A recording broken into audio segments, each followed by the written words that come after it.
Vous êtes-vous déjà posé la question de savoir si l'érudition et la culture sont deux réalités identiques? Dites-moi ce que vous en pensez dans vos commentaires. Je vous donne mon avis. L'érudition relève de la connaissance, tandis que la culture relève de la pensée et de l'amour. Autrement dit, qui a beaucoup appris peut être très érudit, mais il n'a pas forcément aimé ce qu'il a appris de bon.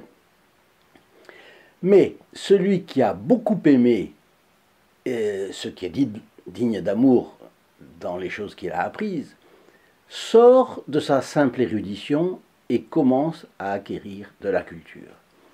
Mais la culture n'est pas tout non plus, parce que pour atteindre la sagesse au sens ancien du terme, la personne doit savoir former un jugement juste et le mettre en application. Cela suppose de bons critères de jugement, donc savoir discerner le vrai du faux, le bien du mal, ce qui est beau de ce qui est laid, etc. Puis les actes doivent être en harmonie avec le jugement. Et voilà le sage. Il a observé, il a pensé, il a un jugement juste et la cohérence parfaite entre son agir et sa pensée. Un philosophe peut penser juste. De nos jours, ce n'est pas fréquent, mais il parle, il écrit même des livres, mais le sage pense juste, parle juste et prouve la qualité de sa pensée par un agir cohérent avec sa pensée. Dites-moi ce que vous en pensez. Chers amis fidèles du Pas de l'Épille, bonjour, mon nom est Jean Goyard et vous assistez au programme sur les pas du Pas de l'Épille. Aujourd'hui, le Pas de l'Épille était-il inculte, érudit ou sage?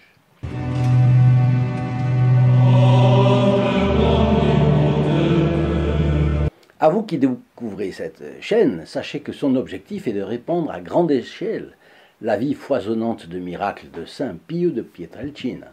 La mission de ce grand moine capucin donné par Jean-Paul II comme modèle aux prêtres de notre époque est d'arracher les âmes aux griffes du diable. Nous diffusons sa photo ici gratuitement et franco de port afin d'amener la présence consolatrice du Padre Pio dans le maximum de foyers. Si vous voulez la recevoir gratuitement, donc, et franco de port, pour vous ou un de vos proches, il vous suffit de téléphoner au 08 05 36 08 47, appel gratuit depuis la France métropolitaine, coût d'un appel local depuis les Tom-Tom, et depuis le Canada, composez le 1 844 398 88 67. D'origine paysanne, donc, le Padre Pio a beaucoup observé la vie dans la communauté de son village natal. On sait qu'il fut un jeune très observateur et très réfléchi. Il pensait sur la création et en particulier sur les hommes, leur comportement, leur psychologie. Le Padre Pio n'était pas un puits de science, n'a jamais été, n'a jamais prétendu l'être, même sur le plan religieux. Mais sa culture, au sens que nous venons de définir, était parfaitement adaptée à ce que Dieu attendait de lui. Il a beaucoup pensé, mais il a surtout beaucoup souffert. Et comment nier que la souffrance confère à l'homme une toute autre dimension que celle qu'il aurait sans elle? Côté connaissance, la bibliothèque du couvent de San Giovanni Rotondo lui a offert de bons textes de théologie mystique, mais aussi l'histoire des papes depuis la fin du Moyen-Âge de Ludwig von Pastor, ensemble très bien documenté de 16 volumes, écrit par un protestant critique de l'Église catholique, mais converti au catholicisme, après avoir étudié l'histoire de l'Église, justement. Et cet ensemble de Ludwig von Pastor a bénéficié d'un bref extrêmement élogieux de la part du pape, et ce pape c'était Saint Pie X.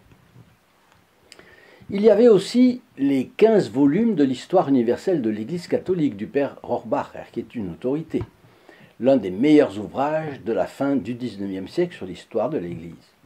Il y avait aussi les 7 volumes du catéchisme de la persévérance de Monseigneur Gaume, un grand classique lui aussi. Et côté spirituel, quand on lui demandait quelle lecture il conseillait, eh bien le Padre Pio suggérait fréquemment le chemin de la perfection, ou le château intérieur, ou encore l'autobiographie, les 3 étant de Sainte Thérèse d'Avila. Et puis les confessions de Saint Augustin, évidemment. et puis l'exposition du dogme catholique du père Montsabré, le traité de l'amour de Dieu de saint François de Sales, la nuit obscure de l'âme de saint Jean de la Croix. Et bien sûr, on n'oublie pas l'histoire d'une âme de sainte Thérèse de l'Enfant Jésus, puisqu'il l'a conseillé, il en était enthousiaste, on le sait. Donc il est clair que pour savoir conseiller tous ces livres, il les avait lus. Il n'aurait pas conseillé un livre qu'il n'avait pas lu.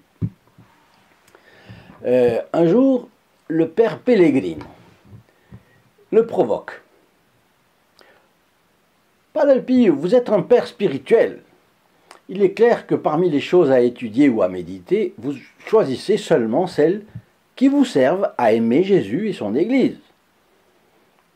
Autrement dit, vous êtes un culte sur les autres choses qu'en pure matière spirituelle. Ce à quoi le Padre Pio répond: je veux vivre pour Jésus et l'Église. La science qui me sert à vivre toujours plus pour le Seigneur et pour l'Église, c'est la culture de ma vie et toute ma vie de culture. Voilà, on y est. On y est. On est en plein dans le sujet. C'était la vraie culture dont on parlait au début. Alors, le Padre Pellegrino a fait semblant de le réfuter. Mais pour aimer Jésus et l'Église, à mon avis, 3 ou 4 choses à connaître, ça suffit bien. Et là, le Padre Pio a rétorqué, de façon catégorique et en élevant la voix: non, tout au contraire. Chaque jour, chaque heure, chaque instant, je ressens le besoin d'augmenter mes connaissances. Et l'Église est pour moi une source inépuisable de vie et de culture. Voilà, le Padre Pio ne voulait pas perdre un instant s'il avait la possibilité d'apprendre quelque chose. Pas forcément dans les livres, dans la vie de tous les jours, avec les gens. Il faisait attention et il apprenait. S'il fallait apprendre sur l'Église, il avait comme une antenne tout ce qui intéressait notre Seigneur, les évangiles, les Écritures, la tradition, l'Église catholique, hop, il prenait. Et tout cela est tiré de Padre Pio, le mystère de Dieu à portée de main de Savio Gaeta. Vous voyez là un autre trait important du sage: il ne se satisfait jamais de ses acquis, il veut constamment progresser. Et évidemment, celui qui ne progresse pas commence par stagner et bientôt va reculer. Accepter la stagnation spirituelle même, c'est se préparer à sa propre décadence spirituelle. Je vais maintenant vous laisser une belle prière à la Sainte Vierge. Mais avant, si vous avez aimé cette vidéo, n'oubliez pas de le dire, bien entendu, et de la partager à vos amis sur les réseaux sociaux. Quand vous partagez une vidéo, non seulement vous entrez dans les intentions de la messe du vendredi à midi, donc vous avez une messe à chaque fois, chaque partage, mais les personnes qui la reçoivent par ce moyen entrent aussi dans les intentions de cette messe. Et vous êtes ainsi un trait d'union entre les âmes et le Padre Pio. Et puis n'oubliez pas de me laisser vos commentaires. Si vous avez reçu des grâces signalées du Padre Pio, faites-nous en part. C'est un témoignage toujours très efficace.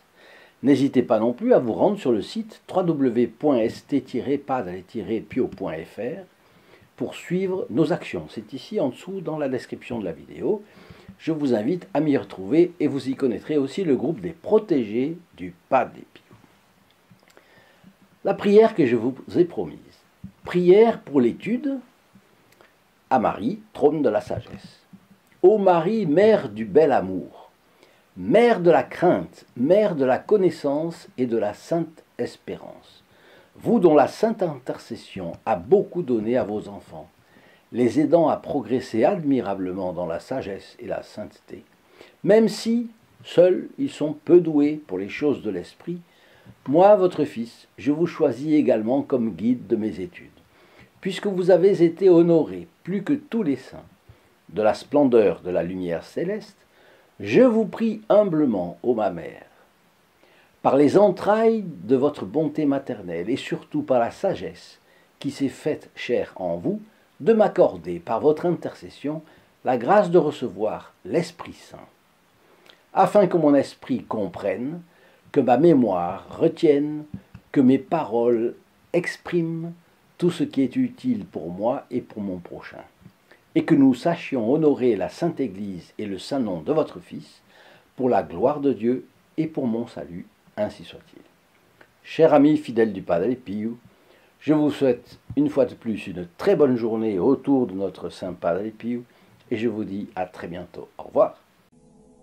In nome del Padre, del Figliolo e dello Spirito Santo, e così sia. Sia lodato Gesù e Maria, e